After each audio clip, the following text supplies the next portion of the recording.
Sejam muito bem-vindos, sejam muito bem-vindas, fãs da Bundesliga. Eu me chamo Guilherme Ferreira e recebo vocês para o último episódio do Chucrute FC no ano de 2025. A Bundesliga chegou ao final nesse ano, chegou à 15ª rodada. Agora voltamos a ter o campeonato alemão sendo disputado apenas em 2026. E nesse episódio a gente vai passar a limpo não apenas o que aconteceu nessa última rodada, mas especialmente fazer um resumo desse primeiro semestre de temporada 25-26, passando pelas principais brigas na tabela da Bundesliga. E para me ajudar nessa missão, eu tenho ao meu lado virtualmente, como de costume, o meu xará Guilherme Monteiro, que também já começa a respirar o espírito natalino. Tudo bem por aí, xará? Tudo ótimo, Xará. Muito bom estar aqui de volta nessa última edição de 2025 aqui no Chucrute, né? A gente vai discutir um pouquinho de futebol alemão, como de costume, e até de certa forma especial, né? Por ser o último de 2025, um ano que do futebol na Alemanha não garantiu tantas surpresas assim, mas assim, ainda assim tem coisas destacáveis que a gente vai conversar pela última vez em 2025 aqui no Chucrute. Mas antes da gente falar de futebol, eu passo aqui para agradecer muito aos nossos ouvintes, né, que estiveram com a gente nesse ano, um ano pessoalmente bem dúbio para mim, mas que o Chucrute sempre teve a melhor parte dele no meu coração, porque eu dedico parte da minha vida para poder estar aqui e eu faço isso com muito gosto. E em 2026, espero que vocês que nos escutem estejam também juntos com a gente nessa caminhada longa e bonita que o Chucrute já tem, né? As pessoas não sabem, mas essa é a 10ª temporada que o programa está no ar. Eu e o Xará, a gente tá aqui há um pouco mais de 7 temporadas. Então, tipo, é muito especial a gente poder gravar e sempre conversar um pouquinho de futebol alemão com vocês. Feliz demais de ouvir essa sua mensagem, xará. Também é um prazer enorme estar aqui gravando com você e trazendo um pouquinho para os nossos ouvintes do que é o futebol alemão, passando para eles um pouquinho do que acontece na Bundesliga.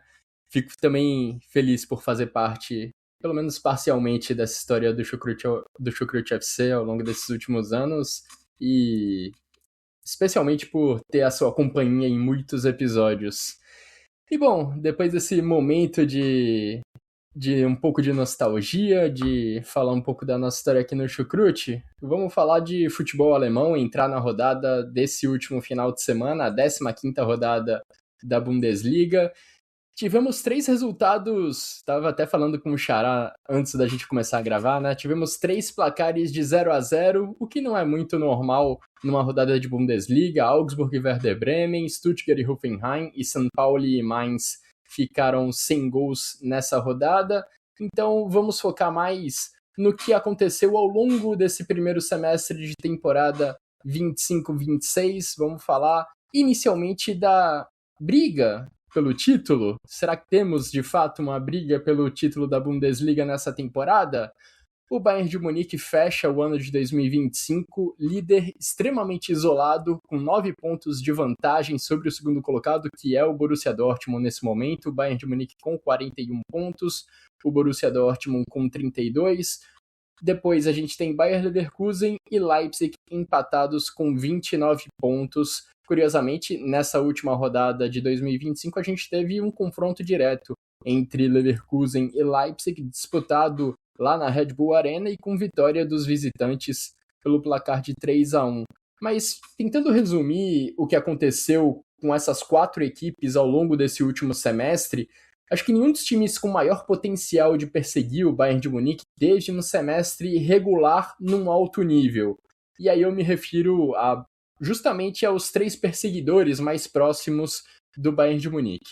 O Bayer Leverkusen teve aquele terremoto logo no começo da temporada, com troca de treinador, saindo o Erik ten Hag com 2 partidas disputadas e o Kasper Hjulmand chegando para tentar colocar as coisas sob controle, para tentar colocar as coisas no lugar.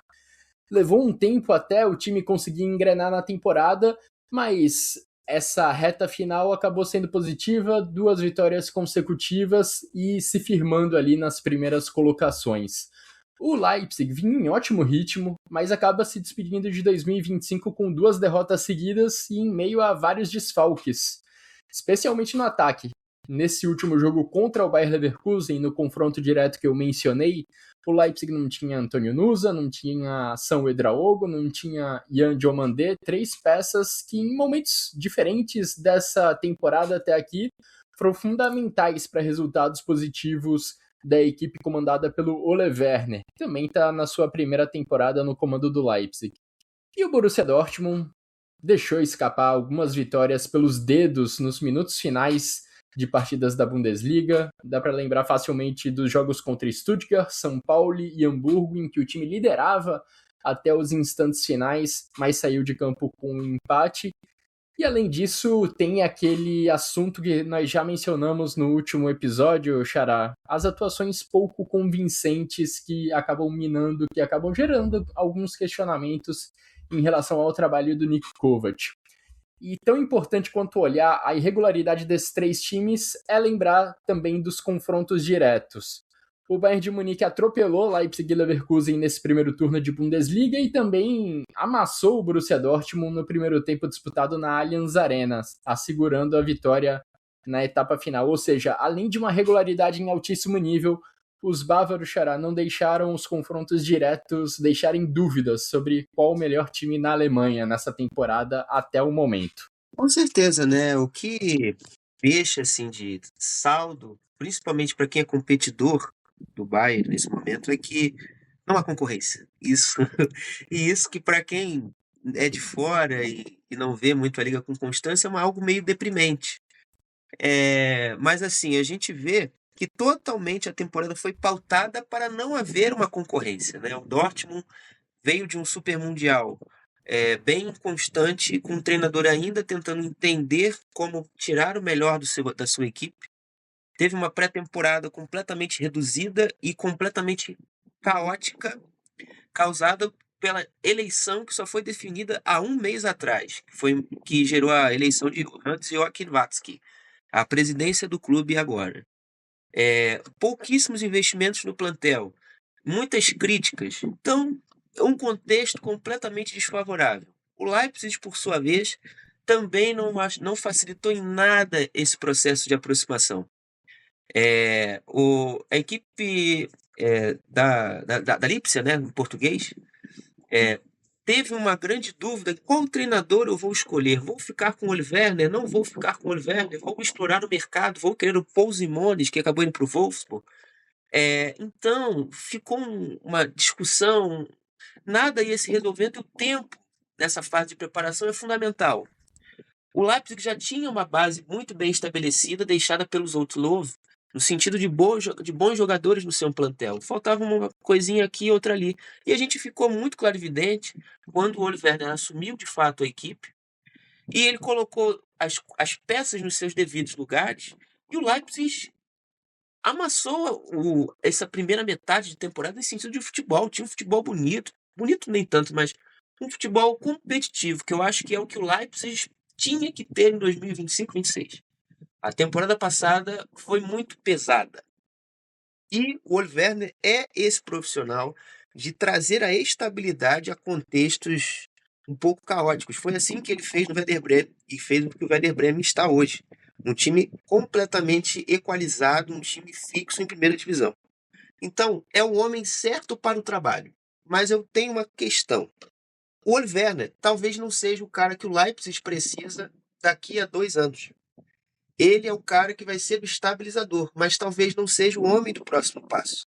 Depois a gente vai falar um pouquinho de Ruven Schröder no Gladbach e, enfim, é um perfil um pouco parecido que eu até expliquei quando ele foi contratado. E sobre o Leverkusen, cara, o Leverkusen me passou uma impressão muito ruim desde a sua fase de preparação. Quando eu escutei de Simon Rolfes e Fernando Carro que o time ia comprar mais do que vender, isso já me deixou assustado, porque me deu um gatilho.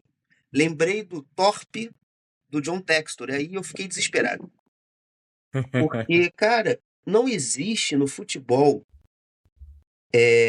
moderno, ou qualquer esfera de futebol, antigo também, você mexer muito no seu elenco, na sua estrutura de time, e achar que isso vai dar certo. Não existe isso. O futebol se faz com continuidade. Olha o que a gente tem no futebol brasileiro. O Palmeiras tem um trabalho de sequência há pelo menos 6 anos. Isso eu estou sendo bem por baixo, para não dizer 10 anos. O Flamengo tem uma continuidade menor um pouco, mas você vê que tem uma estrutura de organização, de gestão, há mais de 12 anos. Então, só dá certo para quem se organiza. O Leverkusen era uma equipe organizada em todas as suas esferas. Veio uma queda do Xabi Alonso, enfim, uma temporada passada muito ruim, e essa estrutura sólida e bem consolidada meio que se perdeu. E você tentar corrigir com as escolhas um pouco arriscadas que o Leverkusen teve, tanto em nomes de plantel, por exemplo, eu adoro, sou fãzaço do Ibrahim Maza, mas é um jogador que está ainda se adaptando ao sistema do Kasper Hillmann, porque ele jogava no Hertha Berlim, onde o jogo era muito mais direto, sem ele ter tanta responsabilidade com a bola no pé. É o Benzegui, que veio de um contexto da França, o Malik Tillman, que foi protagonista no PSV, mas ainda está se adequando, o Ernst Poku, a mesma coisa. São jogadores novos e que ainda estão se aperfeiçoando a liga. Isso demanda tempo, por exemplo. O Etcheverry não teve muito tempo assim para poder se mostrar e se provar, tanto que vai ser devolvido agora ao Manchester City. Então, e é um excelente jogador. Mas assim, o Leverkusen fez de tudo para errar. Mas o que mais me chateia, a gente vai falar a seguir, que é do Frankfurt e do Stuttgart, porque para mim eles eram os reais postulantes a tentar combater, por assim dizer, para quem não gosta do Bayern ser o titânico, o supremo, eles eram para mim os times a serem de fato os times que iriam combater o Bayern, sabe? E infelizmente isso não se concretizou.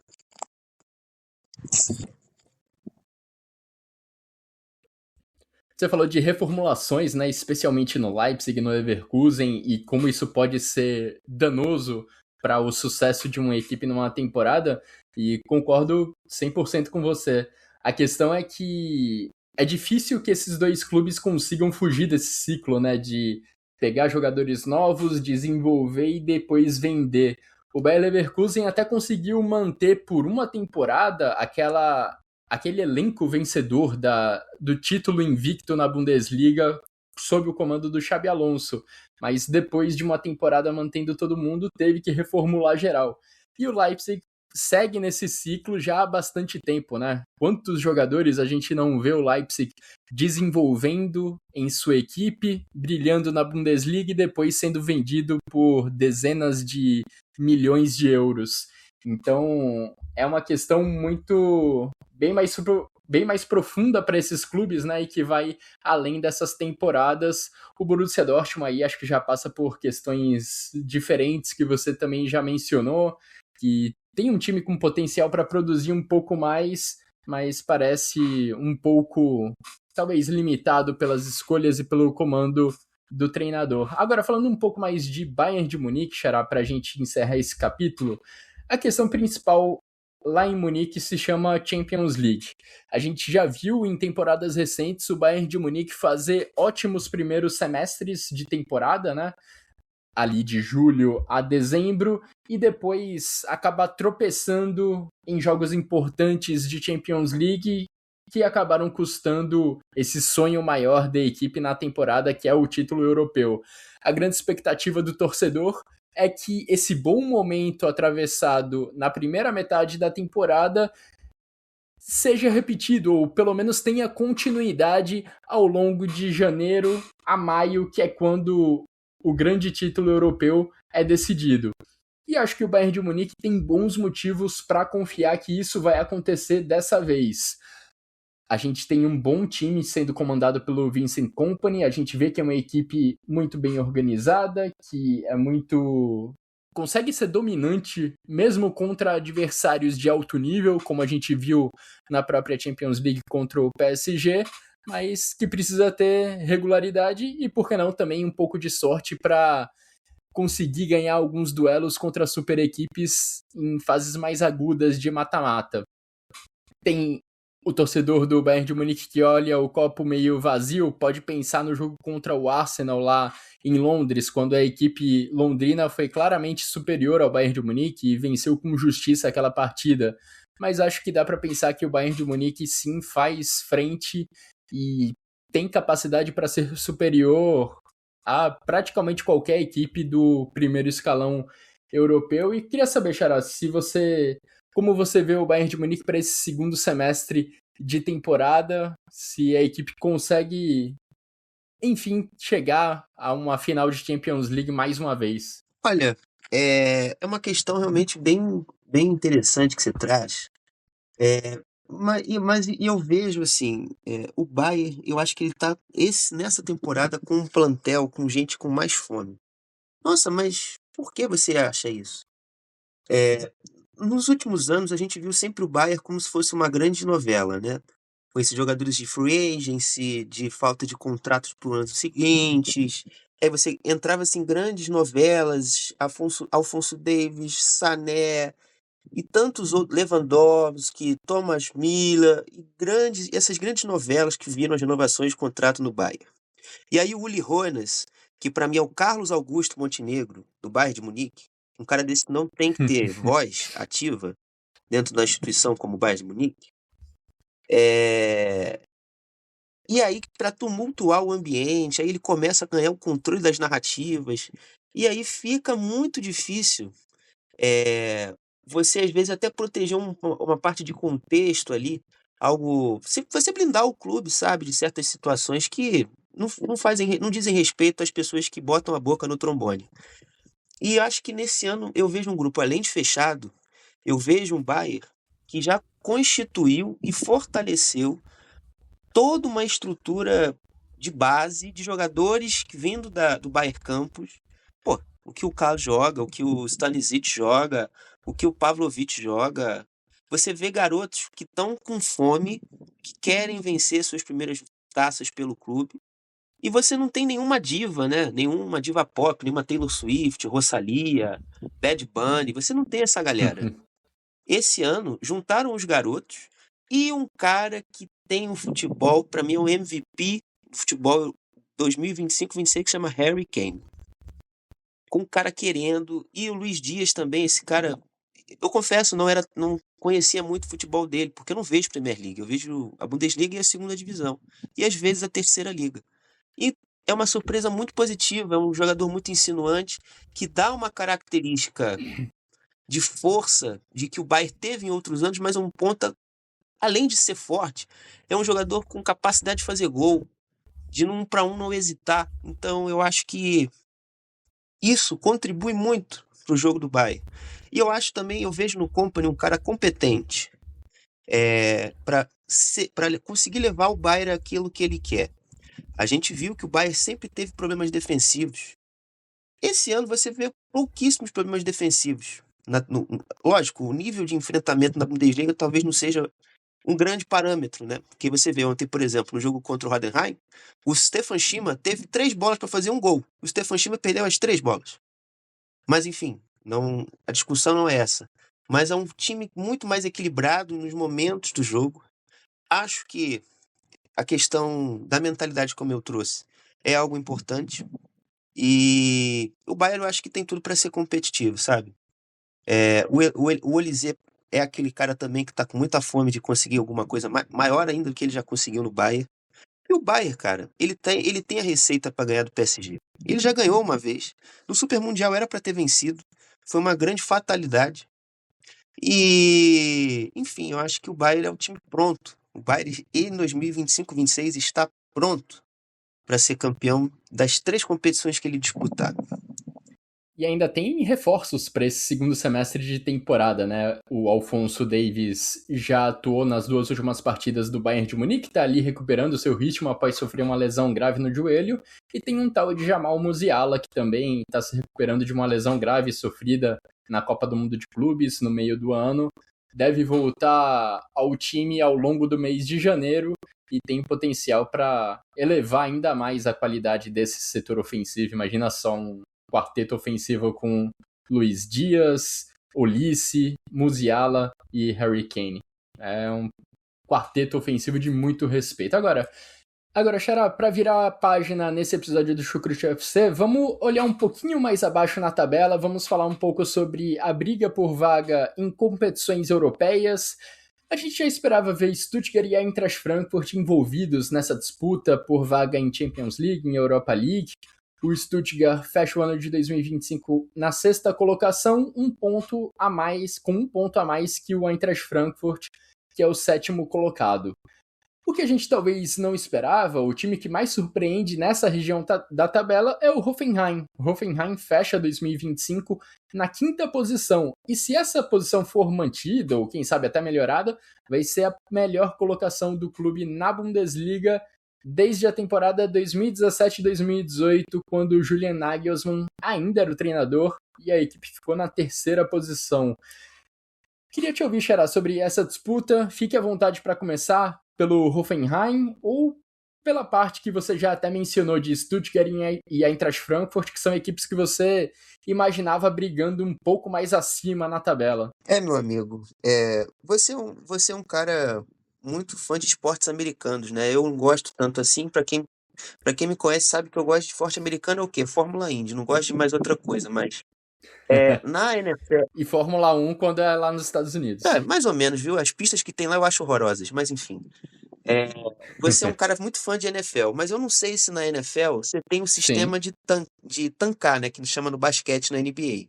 Que você faz uma temporada muito ruim, muito abaixo, para você ganhar mais cap e você poder montar um super time no ano seguinte. E por que você tá. Existe também. Tem na NFL também? Rola, de vez em quando De vez em rola. quando rola? Então, mas por que eu tô comentando isso, meus ouvintes? Olha, o Hoffenheim trabalhou nesse sucesso que a gente vê nesse ano a partir desse sistema, né? Foi um time que abriu mão praticamente da temporada passada, né? Com a demissão do Pellegrino Matarazzo. O problema do Hoffenheim começa em julho do ano passado, quando o Alexander Rosen é demitido sumariamente do cargo de direção esportiva. Aí o Hoffenheim fica um hiato de praticamente 1 mês a 2 meses e meio sem diretor esportivo, até que se chega o nome de Andrea Schicker para substituí-lo. E com o Andrea Schicker assumindo a gestão do futebol, o Hoffenheim começa uma reconstrução interna que acaba se concretizando com sucesso com a chegada do Christian Ilse à frente do time, que teve uma temporada 2024-25 bem estável, mas que foi a base para preparar essa equipe em nível de jogo para 2025-26. O Hoffenheim antes tinha os ovos, a manteiga, mas não tinha a cuba, não tinha a farinha para fazer e não tinha o fermento para fazer o bolo crescer. E na janela de verão, com muita competência de Andrea Schicker à frente do futebol, o time contratou Haidari, contratou Abdullah, contratou Bernardo, Lemperle, recuperou o Aslani de volta, vindo do Elversberg. Então, completamente reformulou a sua estrutura base de time. O Basumana Touré, por exemplo, um jogador excelente e que fez falta no final de semana ontem. Então, construiu uma base excelente para poder extrair o melhor da sua equipe. E que é o que a gente vê hoje, né? É o time com a cara do Christian Ilse, é uma equipe de forte pressão na bola, de tirar os passos do adversário e muito direta no seu jogo, né? O Abdullah, eu já falei aqui nas outras oportunidades que tive, que ele é o Marlon Freitas do futebol alemão. Ele é um excelente lançador, ele faz esse sistema do Hoffenheim ser o que é. E além dele, do Basumana Touré, que foi um grande desfalque no jogo e vai ser nessa volta da Bundesliga, da pausa de inverno, porque ele está cedido à seleção marfinense. É um jogador, assim, muito rápido, muito forte, de muito enfrentamento em 1 para 1 com duelos vencidos. É um jogador interessantíssimo que o Hoffenheim conseguiu contratar. E eu acho que outra base desse time aí é o meio-campo, cara. Eu já citei o Abdullah, mas o Grisha Prömel voltou a ser o Grisha Prömel que era do Union Berlin. Cara, fantástico, entrega gols, é sólido defensivamente. E o Wolfsburger, outro volante que veio do futebol inglês, veio do Stoke City, e também foi um baita achado. Nesse tripé de meio campo que o Hoffenheim tem, esses três são complementos que casam muito bem e fazem com que o time tenha um complemento. Você tem o Avdular com uma qualidade de saída de bola muito limpa, você tem o Burger, que é um jogador alto, forte e com muita imposição física para duelo, e você tem o Grisha Prömel, que é um terceiro médio, quase um meia, com muita capacidade de fazer gol, de entrar na área e de também chutar de fora da área. Então, sabe, ficou muito bem casado essa estrutura de elenco. E, logicamente, a gente tem visto os resultados, né? O Dylan Perle não faz o ano que fez na temporada passada, também no Greuther Fürth, mas faz um bom ano. O Kufal foi uma grata surpresa substituindo o Valentin Gendry, que se machucou na pré-temporada, e trouxe uma estabilidade fenomenal na ala direita do Hoffenheim. O Haidari veio do futebol suíço, veio do Lugano. É um zagueiro muito correto, pouquíssimos problemas que ele oferece à linha defensiva. E o Bernardo, que é um lateral, o zagueiro brasileiro, joga mais como lateral hoje, que também dá segurança e dá liberdade para o Basumana Touré jogar muito bem, não ter tantas preocupações defensivas. Então, o Hoffenheim tem um bom conjunto. Eu acho que o mais preocupante hoje é se manter estável, principalmente nessa fase sem o Touré. E no jogo de sábado contra o Stuttgart, isso ficou muito claro. O Stuttgart subiu a pressão, tirou a saída de bola do Prömel, do Brugge, do Avdularro. O Hoffenheim não conseguiu jogar.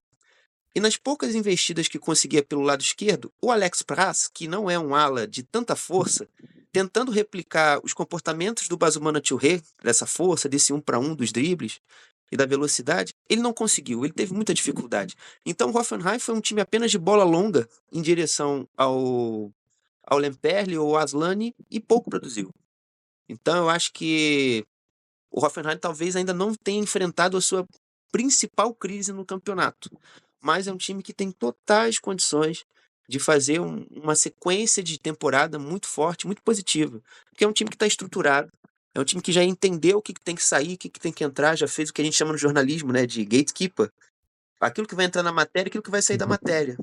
Então, o Hoffenheim está num bom caminho. E falando do Stuttgart e do Frankfurt, pessoalmente, eu já disse, são grandes decepções. Principalmente o Frankfurt, porque o Frankfurt tem muito talento, gente. Esse time tem o Zun, tem o Nine Brown, o Namdi Collins, Barroyá, tem muito talento ali, tem muito garoto bom. Mas, infelizmente, o Dino Topmola não conseguiu agregar tantos talentos juntos e extrair a qualidade total deles. Marcos Rocha fez um trabalho novamente excepcional. Eu acho que a parte de gestão do Frankfurt, o Axel Hellmann também faz um trabalho fantástico na área financeira. Você não tem o que tirar nem pôr. Agora, eu acho que o Frankfurt chegou a um ponto de inflexão, porque o trabalho já não caminha em bom sentido há alguns jogos. As lesões, que a gente já cansou de citar aqui em programas recentes, só colocaram ainda mais pontos negativos no trabalho do Topmöller. E agora, na minha visão, a grosso modo, o Max Krusher tem uma grande responsabilidade. Ele tem que entender. Vai fazer igual o Hannover fez na segunda divisão na temporada passada? Vai demitir na pausa de inverno o seu treinador e tentar um all-in com um treinador que você já conhece e é capaz de te entregar um sucesso, como o Frankfurt já está tentando trazer o Edin Terzic? E lá para o Hannover, na temporada passada, eles demitiram o Stefan Leitl e contrataram o André Breitenreiter, que subiu para o Hannover na temporada 17-18. Então, é uma incógnita, para mim, pelo menos. E o Stuttgart, outra decepção. Foi um time muito parecido com o Leverkusen, no sentido de verão. Teve um verão novamente muito agressivo. Mas a equipe de Sebastian Hoeneß também parece ter atingido um teto. O time hoje é muito limitado às ações individuais do Undav, às jogadas do El Kanous, da imposição física do Jamie Leveling e das ultrapassagens do Maximilian Mittelstadt. O time produz muito pouco. O que o Stuttgart já mostrou em anos passados, produz muito pouco. E o que a gente viu, por exemplo, nesse final de semana foi algo muito parecido. Jamie Leveling recebia a bola, partia para cima do Kufal e do Hranat. Se ele conseguisse chegar à linha de fundo e cruzar a bola, saía alguma coisa. Ou se ele tentava chutar de fora da área, saía alguma coisa. Ou na bola parada, saía alguma coisa. Mas tirando isso, o Stuttgart é pobre. O Stuttgart tem dificuldades. Então, não acho que é caso passível de demissão ou troca de comando. Que aqui também eu não tenho esse direito também aqui de cravar martelos acima do trabalho de ninguém. Mas as coisas são como são. Eu acho que o Stuttgart, não sei, eu não sei de onde o Hoeneß consegue extrair desse time. Eu acho que tem peças individualmente interessantes. O Thiago Tomás é um excelente ala. É um ala que falta ser mais terminal. Precisa entregar mais gols. O Nicolas Natten, nesse momento, é um grande achado. Ele foi na carreira, teve muitas lesões, jogou como lateral esquerdo durante um tempo, jogou como segundo volante, mas agora se descobriu entre aspas, um 8, que é quase que um 10, de muito ataque ao espaço, de entrada e pisada na área. Pode ser ali alguma novidade que ele tem de trazer para esse modelo. Mas enfim, eu acho que ainda é muito pouco para um time que encantou tanta gente nos anos passados como é o Stuttgart. Stuttgart e Eintracht Frankfurt talvez estejam sendo, entre aspas, punidos, né, pelo desgaste triplo de estar envolvidos em Bundesliga, Copa da Alemanha e competição europeia. Mas nas próprias competições europeias, esses dois times, até o momento, ainda não conseguiram trazer os resultados ideais. O Stuttgart está na 9ª colocação da Liga Europa. Nesse momento, não estaria conseguindo se classificar diretamente para as oitavas de final, ou seja, precisaria passar por aquele playoff pelo 16avos de final, o que traria 2 jogos a mais para o calendário já desgastante da equipe do Stuttgart. E o Eintracht Frankfurt está numa situação pior ainda na Champions League. O time só venceu uma partida, está na 31ª colocação entre 36 equipes. É uma Champions League para o Frankfurt realmente esquecer. E a gente já bateu na tecla dos problemas defensivos do Eintracht algumas vezes, né, ao longo dessa temporada. É um time que constantemente sofre 3, 4 gols, e mesmo o ataque, que vinha brilhando no começo da temporada, já não está mais conseguindo compensar esse problema defensivo que vem sendo uma constante ao longo desse semestre na equipe comandada pelo Dino Topmöller. E falando um pouquinho mais do Hoffenheim, pegando alguns nomes que você mencionou, Xará, você tem o Fisnik Aslani, você tem o Tim Lemperli, você citou também Walter Burger, Avduvalo. Todos esses são jogadores que nasceram depois do ano 2000. E você ainda tem caras experientes, que já passaram dos 30 anos, como o Grisha Promel, Oliver Baumann, o Andrei Kramaric, que entrou em algumas partidas e foi importante em alguns jogos ainda nessa temporada. Ou seja, é uma boa mistura no Hoffenheim entre caras mais novos, que estão ainda em ascensão na carreira, e outros experientes, com longa passagem já pelo Hoffenheim, e que ainda conseguem ser decisivos em uma ou outra rodada. O próprio Oliver Baumann conseguiu ter uma boa atuação nessa partida da última rodada contra o Stuttgart. E a gente menciona muito, né, Xará, sobre a Bundesliga ter normalmente 4 vagas diretas para a Champions League. Dessa vez o cenário pode ser um pouco diferente. A Bundesliga está na briga para ter aquela vaga adicional que é dada às 2 ligas com melhor desempenho nas competições europeias. Ou seja, se os clubes alemães tiverem um bom desempenho na Conference League, na Europa League e na Champions League, a Bundesliga tem uma boa condição de ter 5 vagas para a principal competição europeia de clubes na próxima temporada. Ou seja, para Stuttgart, para Eintracht Frankfurt e para equipes até que vêm abaixo na tabela, a possibilidade de classificação para a Europa pode ser ampliada. Podemos ver 7º, 8º colocados se classificando para competições europeias na próxima temporada.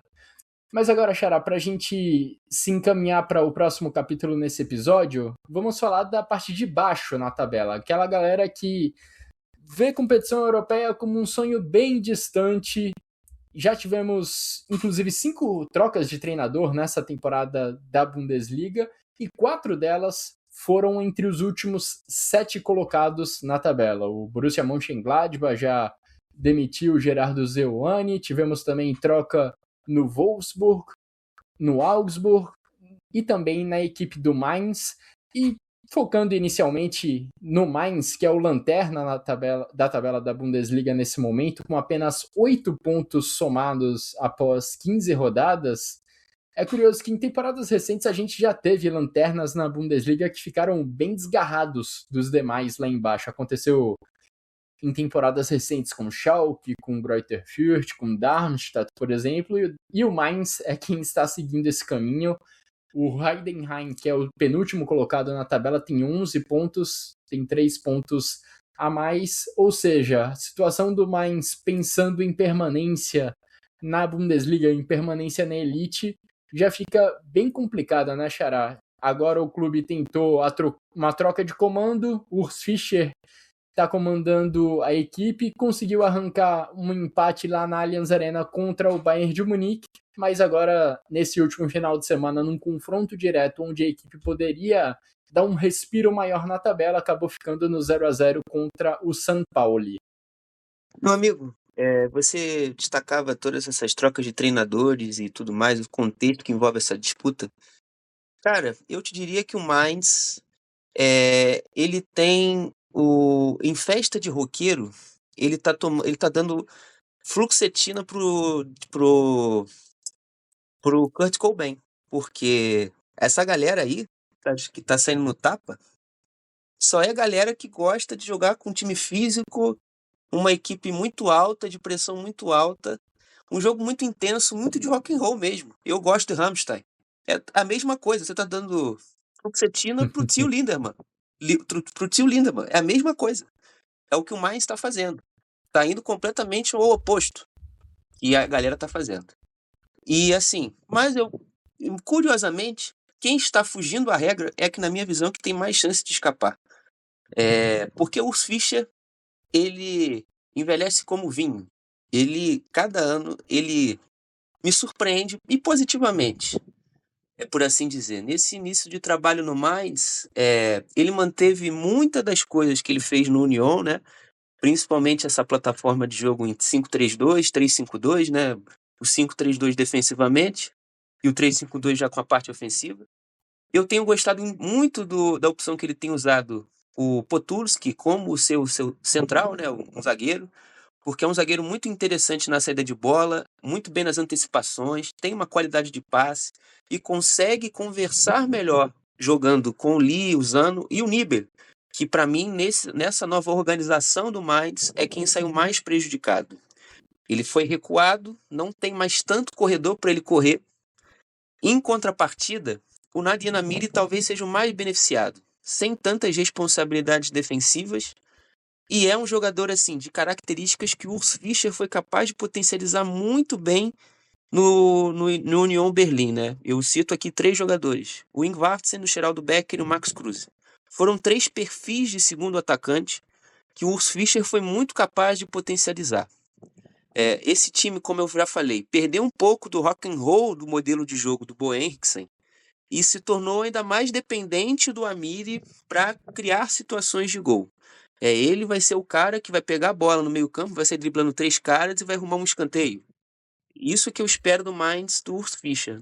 Pelo menos nesse primeiro momento foi a impressão que ele me trouxe. Já no São Paulo, eu vejo o Blessin mantendo boas bases que o time teve na última temporada, né? Um time muito correto a nível defensivo, eu acho que com mais qualidade individual também. O Fujita, que veio do futebol da Bélgica, é um jogador muito interessante, muito atento assim no momento defensivo, pressiona bem. Ontem ele praticamente, quando teve fôlego, não deixou o Lee pensar o jogo, não deixou o Zano pensar a saída de bola desse time do Mainz e fez com que o Mainz quase ficasse muito dependente do Dani da Costa e das ações realmente do Nadia Amiri para conseguir criar chances de gols. Esse time, né, tem o Pereira Lage e o Rontoldji, que são jogadores muito solidários nesse aspecto defensivo, mas tirando assim essa contundência nesse momento defensivo, falta ao time ainda muita coisa em termos de organização de jogadas, né? É um time que mudou muito a sua característica, principalmente dos alas. O time do Fabian Nuzela e até mesmo do próprio Blecin, na temporada passada, era um time extremamente veloz pelos corredores, né? Você tinha o Philippe Troy, o Lars Hitzka ou os Aliakas. Então você tinha alas de muita força e capacidade de ultrapassagem. Nesse ano não. Esse ano o Blecin optou por ter um ala mais construtor por um corredor e um ala mais de força física pelo outro lado, que é o caso do Luiz Opp, que veio do Arminia Bielefeld, é um zagueiro de origem de formação, foi formado no Hannover e fez sua carreira de destaque no Arminia Bielefeld. É um jogador com muita qualidade na saída de bola, mas não consegue, sabe, ter muita potência para chegar na frente e ajudar muito o Pereira Lage, o Jackson Irvine e o Fujita nesse momento de organização do seu jogo. Então o jogo fica muito pendente da força física do Prica, ou do Rotondji na profundidade, ou do Pereira Lage na profundidade, porque falta força, né, para esse modelo. E o Prica é um jogador que no momento está sendo falta confiança no jogo dele. Por isso que toda vez que eu vejo Prica jogando, eu fico, poxa, Blessin, por que, amigo? Coloque os Aliacas. É um jogador que foi muito bem na segunda divisão e já apresentou coisas muito interessantes na própria Bundesliga. No empate em 3-3 contra o Dortmund na estreia, o jogo é transfigurado a partir da entrada dos Aliacas. Os Aliacas começou a jogar nas costas do Ryerson. O Ryerson não teve sossego. Então, sabe, são escolhas que eu questiono muito o treinador nessas horas. Mas assim, como eu disse, eu acho que o Mainz tem maior capacidade de solução de problemas. É um time que, por mais que tenha o foco duplo com a Conference League e com a Bundesliga, tem um treinador experiente, tem um time com muito talento individual e pode ainda recuperar jogadores muito interessantes, como por exemplo o Nelly Viper, que na minha cabeça faz muito mais sentido para o modelo do que o Berner Hollerbach, que é o que o Urs Fischer usou ontem, por exemplo, para ser o camisa 9. Sabe? Então eu acho que esse mais aí pode safar-se de novo da segunda divisão, que eu sei que tem muita gente que acompanha a liga que não gosta do Mainz, eu não tenho nada contra. Acho um time importantíssimo aí. E sobre os outros times, caras, a gente fica um pouco ainda muito indeciso, né? Porque o Manuel Baum não sabe se fica no Augsburg ou não fica. E no Wolfsburg, o Manuel Bauer foi efetivado nessa semana até Daniel Bauer. 2028.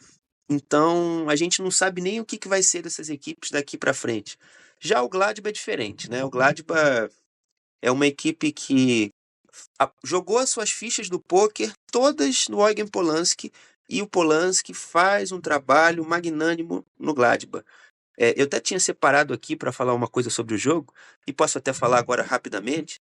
Porque, tipo, o Gladbach competiu muito contra o Dortmund.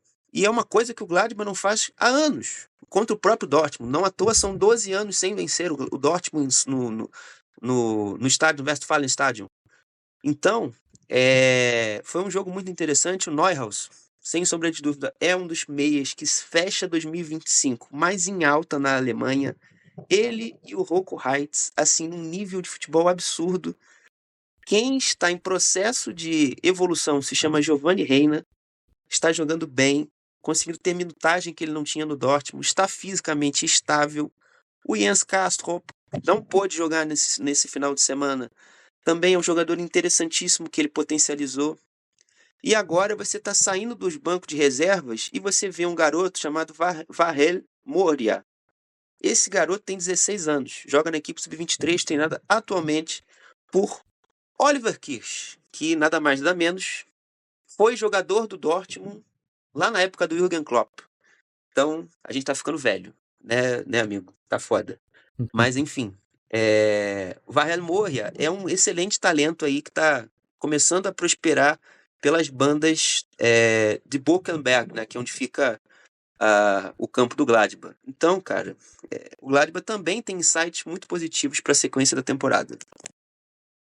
E duas equipes que eu queria mencionar aqui também nessa briga contra o rebaixamento que precisam ligar o alerta são Werder Bremen e Colônia.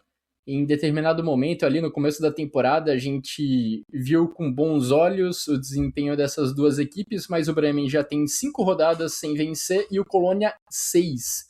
Então, eles estão ali naquela região de meio de tabela ainda, mas com a setinha virada para baixo, com uma perspectiva negativa, encerrando 2025 com um cenário bem negativo e precisam voltar a somar pontos logo em janeiro para não se complicar de vez nessa briga.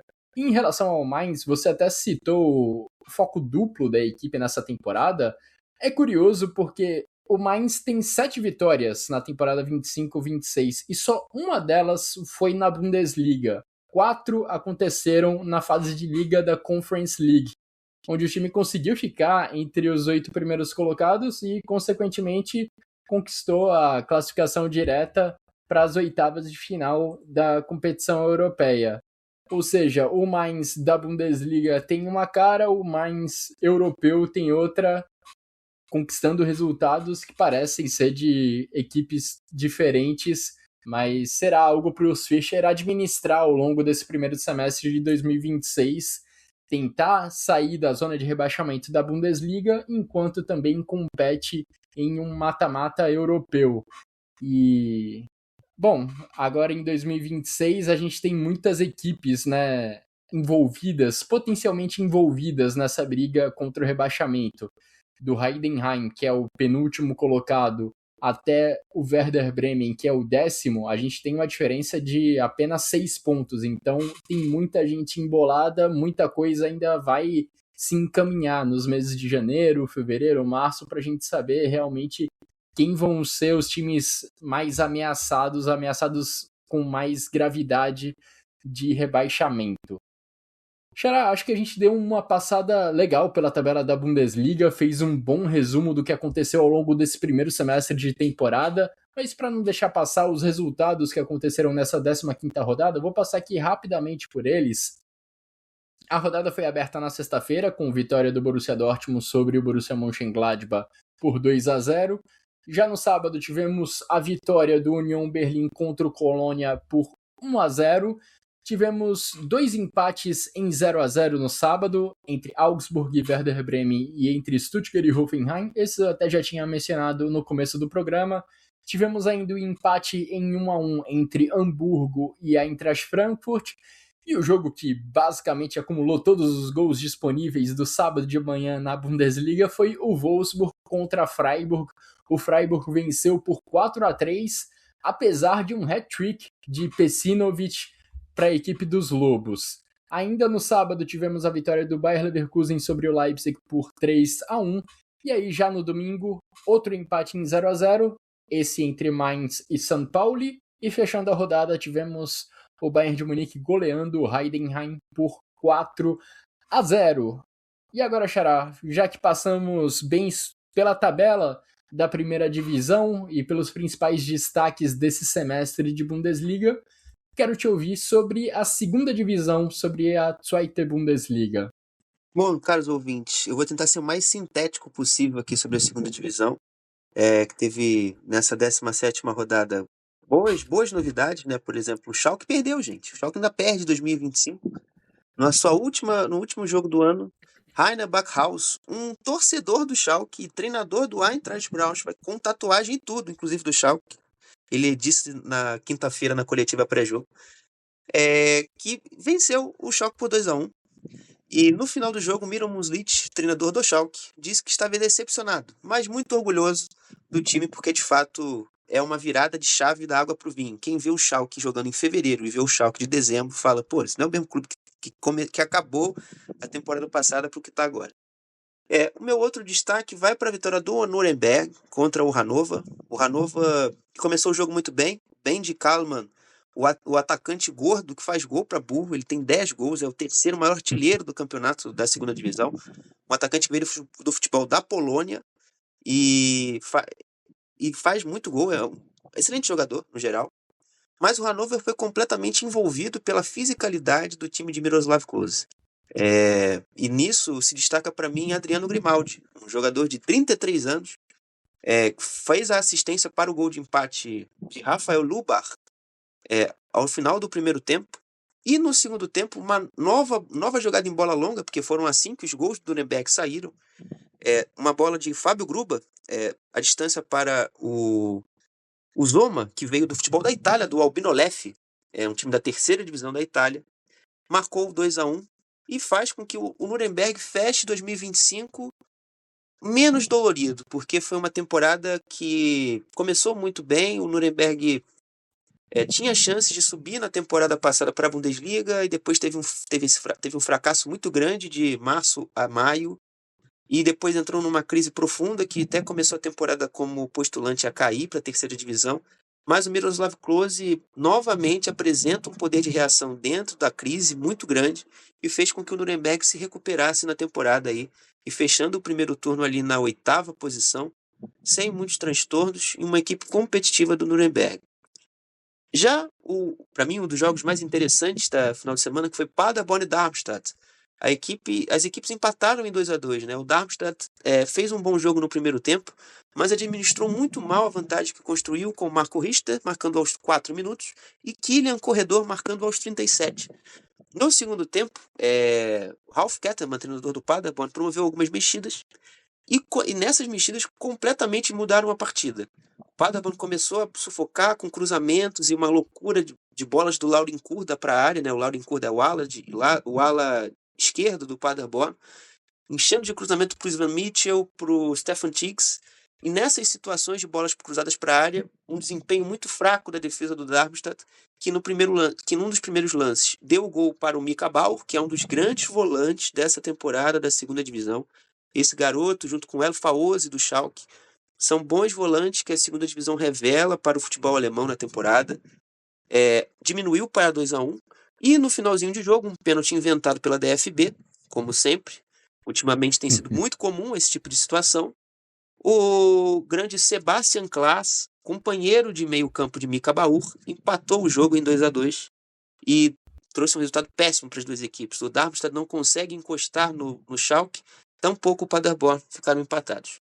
E, para fechar, o Fortuna Düsseldorf finalmente venceu uma partida de futebol. Na última do ano, o torcedor do Fortuna conseguiu dar o seu grito de alívio, porque foram semanas anteriores muito difíceis, né? Marcos Anfang, novo, talvez nem tão novo treinador assim do Fortuna, estava correndo risco de demissão e tudo, caso perdesse para o Furt. Mas com a nova gestão aí agora chefiada por Sven Mislintat, que teve uma presença muito interessante no jogo, estava ao lado do seu treinador, apresentando aquela postura de dirigente que defende a manutenção do trabalho e festejou muito com os gols marcados pela equipe da casa, que venceu seguramente, sem muitos sustos, a equipe do Greuther Fürth, que fez um jogo muito fraco, muito abaixo. E assim, se desenha pelo menos uma tentativa de reação do Fortuna depois de uma crise bizarra que o time se enfiou, com a demissão de Daniel Thioune, e que agora está tentando sair da zona de repescagem, né? Que o time do Fortuna agora é o 16º colocado, o Fürth é o 17º e o Dresden é o 18º lanterninha da competição, né? Lá na parte de cima, a equipe do Schalke lidera o campeonato, com a equipe do Elversberg, que empatou nessa rodada com 34, o Darmstadt e o Paderborn tem 33, o Hannover 29, o Hertha empatou também nessa rodada, tem 28, o Kaiserslautern, sétimo, tem 27, o Nuremberg é o 8º com 22, o Karlsruhe, que também parou de perder, empatou com o Bochum, tem 22, o próprio Bochum, 21, com 20 pontos. Vem Holstein Kiel, 11º, Preußen Münster, 12º, Braunschweig em 13º. Na 14ª posição vem o Bielefeld, que empatou com o Hertha no último lance, um golaço, inclusive. E o Magdeburg também, que é uma grata surpresa, que venceu o Kaiserslautern fora de casa e saiu da zona de repescagem, até do rebaixamento, com 17 pontos, assim como o Fortuna já na zona de repescagem com 17. O Fürth é o 17º com 15 pontos e o Dinamo Dresden é o 18º lanterninha com 13 pontos. É isso a segunda divisão que temos no final de 2025. Passando de segunda divisão para a Frauen Bundesliga, onde também tivemos o encerramento das atividades no ano de 2025. A 14ª rodada foi encerrada nessa segunda-feira, dia em que estamos gravando esse podcast, com a vitória do Bayern de Munique sobre o Bayer Leverkusen, vitória por 3-0, gols de Franziska Kett, Mamoko Tanikawa e Georgia Stanley, deixando o Bayern de Munique ainda isolado na liderança do campeonato, com 6 pontos de vantagem sobre o Wolfsburg, que também venceu nesse final de semana, venceu o Hamburgo por 3-1. E um pouco mais abaixo na tabela, a gente tem uma briga que ficou mais acirrada pelo terceiro lugar. O Werder Bremen perdeu um confronto direto contra a equipe do Freiburg. Freiburg venceu por 3-0. E agora a distância do Werder Bremen, que é o terceiro colocado, para o Bayer Leverkusen, que é o sétimo, é de 4 pontos. A gente tem ainda o Hoffenheim na quarta colocação, com 25, e a Eintracht Frankfurt e Freiburg na quinta e sexta colocações, respectivamente, com 23 pontos. Olhando para a parte de baixo da tabela, o Kaiserslautern é o lanterna com 6 pontos e um ponto acima está o Hamburgo com 7 pontos. Esses dois times estariam rebaixados caso a temporada terminasse hoje. E ali embaixo também, na briga contra o rebaixamento, a gente tem o Essen na antepenúltima colocação. Um pouco mais acima temos Leipzig, Nuremberg e Union Berlin. E, Xará, depois de passar por tudo isso do futebol alemão, falar de primeira divisão, segunda divisão e Frauen Bundesliga, chegamos ao final desse episódio do Chucrute FC. Repito o que falei no começo do programa, um grande prazer estar ao seu lado virtualmente para falar sobre Bundesliga. Um grande prazer acompanhar as suas analogias relacionadas a futebol brasileiro, relacionadas a esportes americanos e até a rock. E agradeço por abrilhantar mais um episódio do Chucrute FC. Agradeço também a todo mundo que nos acompanhou até aqui nesse episódio e ao longo do ano de 2026. Aguardo todos vocês, reforço o convite do Xará. Estejam com a gente também no próximo ano, em 2026, seguindo o que de melhor acontece no futebol alemão, com destaque para a Bundesliga. Um grande abraço a todos e até a próxima.